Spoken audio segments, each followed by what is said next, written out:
Құрметті халайық, Тоқаев маңызды мәлімдеме жасады. Сайлау тамыз айында өткелі жатыр.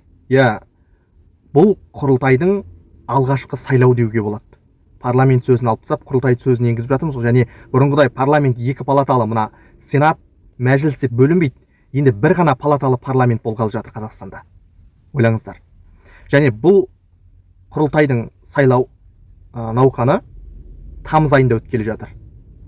Тоқаев айтты, конституция күшіне енгеннен бастап жарлыққа қол қоям, және сайлау тамызда өтеді деді. Мына саяси партиялардың жұмыс істеуіне 5 айға жуық уақыттар бар. Көріп отырсыздар ма? Қазіргі кезде мына жаңадан партиялар пайда болуы мүмкін деп жатыр. Енді бір бөлік айтып жатыр, бұрынғыдай сол Нұр Отан бұрынғы, қазіргі Аманат дейміз ғой. Міне осылар қайтадан төбе көрсете бастауы мүмкін дейді. Енді қалай дегенмен де бір палаталы парламент Қазақстан тарихында бір өзгерісті алып келу керек. Енді ол жақсы өзгеріс бола ма, бұрынғы жартас сол жартас күйінде қала ма, ол жағы әзірге белгісіз. Бірақ бұл жерде басты мәселені айтуымыз керек. Бұрын мысалы сенатқа біраз адам қарсы болып келді. Мысалы мен сенаттың өзінде болдым, жаңағы ол жердегі атмосфераның қандай екенін өз көзіммен көрдім. Дариға Назарбаевалардың тұсында. Енді әңгіме мынада. Сенат осы кезге дейін біраз адамның қарсылығына ұшырап келді. Сенатқа көп адам қарсы болып келді. Өйткені мынадайда парламентте екі палата бар ғой. Сенат, мәжіліс. Мәжіліс бұл халықпен тікелей жұмыс істейді, бұлар депутаттар мына ауыл аймақтарды аралайды, елді мекендерді көреді, одағы халықтың жағдайын естиді. Сөйтеді де бұларды заң күйінде дайындайды да сенатқа жібереді. Сенат бұл жерде мына кейбір саясаткерлердің сөзімен айтатын болсақ, бұл жерде президенттің оң жамбасына келмейтін заңдарды кері қайтарып жіберетін, сүзгіден өткізіп отыратын, президентке ұнамды нәрселерді ғана өзінен өткізетін, былайша айтқанда фильтрдің рөлін атқарып келді дейді. Мәжілісте қаншама талқылауға салғанымен сенат оны қайтадан кері қайтарып жіберетін, сондай бір мемлекеттік бір сондай бір ұйым болды дегендей қылып сипаттайды. Енді қараңыздар, мына құрылтайдың өзгешелігі сол, бұнда сенат деген нәрсе болмайды, мәжіліс деген нәрсе болмайды, тек бір ғана палаталы парламент. Ол 10 депутат бола ма, 20 депутат бола ма, 100 депутат бола ма, барлығы тек бір палатада болады. Көріп отырсыздар ма? Мәселе енді мынау. Жарайды, енді біз бір палаталы парламент деп бөркімізді аспанға атып қуанғанымызбен, мәселе ол депутаттардың сапасында. Оған қандай депутаттар келеді? Бұрынғыдай парламентте әйтеуір айлығын алып, жақсы тамақ ішіп, жылы креслосында отырып, уақытын өткізіп кететін депутаттар келе ма қайтадан? Әлде мына Бақытжан Базарбек ағамыз сияқты шырылдайтын депутаттар келе ма? Қазыбек Иса ағамыз сияқты, Ермұрат Бапи ағамыз сияқты, осындай депутаттар келе ма? Міне басты мәселе сол. Депутаттардың саны емес, сапасында болғалы тұр. Қазіргі кезде жүздеген депутатты халық тарапынан үлкен қарсылыққа тап болып жатыр. Мынау 20 миллион төңірегінде ғана халқымыз бар елге бұл жүздеген депутаттың қандай қажеттілігі бар? Оларды асырауға, олардың жаңағы іс-сапарларына, олардың жүріп тұруы, жаңағы қызметтік пәтерлер дейміз бе, не болмаса жаңағы оның бір депутаттың қаншама көмекшісі бар білесіздер ма? Мен мысалы парламентте болдым, өз көзіммен көрдім. Олардың депутаттардың арасында, айналасында жүретін көмекшілердің қалай жұмыс жасайтынын, депутаттың жайлы кабинеттерін көрдім өз көзіммен.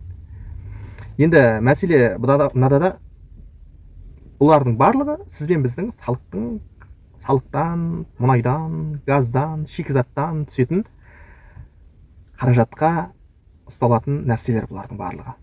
Жаңағы депутатың болсын, шенеуніктерің болсын, министр, әкімдерің болсын, бұлардың барлығы да енді сол салықтан, мемлекеттің бюджетінен, бір сөзбен айтқанда, мемлекеттің бюджетінен бұларға қаражат төлейді. Бұған бұл Тоқаев қалтасынан бір нәрсесін бөліп бермейді, Назарбаев бір нәрсесін бөліп берген жоқ, бұлардың барлығы сол мемлекеттің қазынасына күн көреді, бір сөзбен айтқанда. Енді мәселе мынау. Сапалы депутат келсе жарайды, қос қолдап қолдаймыз ғой. Ал егер парламентте күнін өткізіп, айлығын алып, миллиондаған айлығын алып, жаңағы жиын тойларда төрде отырып, еттің жылы жұмсағын жеп, депутаттық иммунитетін пайдаланатын адамдардың қандай қажеттілігі бар? Менің ойымша, ең болмаса, сол жүздеген депутаттың ең болмаса бір 30 депутат жарайды 25 депутат дейікші 25 депутат 20 депутат болса да сол Бақытжан Базарбек ағамыз, Қазыбек Иса ағамыз, Ермұрат Бапия ағамыз сияқты әйтеуір қимылдайтын, елге халыққа жаны ашып жұмыс істейтін депутаттар келсе екен деген үміт қой бізде. Сол кезде мындай заңдылық бар ғой, 20-да 80 деген.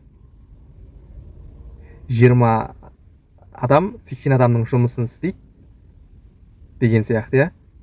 80 адам сол 20 адамның істеген жұмысының жаңағы қалай айтуға болады, жемісін жейді дей ма. 20-да 80 дейтін теорияны жақсы білесіздер деп ойлаймын. Сол сияқты ең болмаса сол жүздеген депутаттың ең болмаса бір 20-25 депутат жаңағы белсенді жұмыс істесе екен, сонда сәл де болса бір нәтиже алар едік. Әрине 100 депутаттың 100-де күш жұмыс істеген күшті бізге, керемет. Ол кезде Қазақстан білмеймін енді қандай мемлекеттердің қатарына қосылатын бір жақын 10 жылдықтың көлемінде. Бірақ ең болмаса сол 25-30 депутат жаңағы парламентте әйтеуір уақыт өтін өткізіп кетпейтіндей қимылдайтын болса 20-30 депутат, онда бұл құрылтайдың пайдасы тиер еді халыққа. Әйтпесе депутаттарды бұл қазақ ел болғалы, тәуелсіз ел болғалы қанша депутатты көрді. Бірақ шындап келген кезде халықтың жүрегінде қалған депутаттар саусақпен санарлық қана. Кезіндегі Мұхтар Шаханов, Шерхан Мұртаза ағаларымыздың дәуірін алыңыздаршы. Асқар Жұмаділдаев ағаларымыз тәуелсіздік жылдарындағы еткен еңбектерін, қандай дарынды кісілер. Ал кейінгі депутаттардың, ол депутаттар бар ма, жоқ па, ол депутаттар не істеп жатыр, не қылып жатыр, олардың жаңағы халыққа пайдасы қандай, ол депутаттардың өзінің жаңағы аты түгіл түрінде танымайтын депутаттар өтіп кетті. Қаншама депутаттар, осы кезге неше шақырылым депутаты болды. Ал әр шақырылым сайын жүздеген депутат келіп кетеді. Олардың тіпті аты түгіл түрінде танымаймыз. Сондықтан мына құрылтайдың алғашқы депутаттары халықтың сенімін ақтайтын депутаттар болады деп үміттенеміз. Енді алдағы уақыттары тамызда өтетін болса мына сайлау, Тоқаев айтып отыр ғой, жарлыққа қол қоям, тамызда мына сайлау өтеді деді. Сайлау науқаны тамыз айында. Енді көреміз, жаңа партиялар келе ма, әлде сол ескі партиялар өзінің қайтадан депутаттарын ұсына ма. Мына парламентте отырған депутаттардың қаншамасы қалады орын сақтап, қаншамасы орыннан кетеді, оны біз болып бақылайтын боламыз енді. Ал сіздер қандай депутатты көргілеріңіз келеді құрылтайда?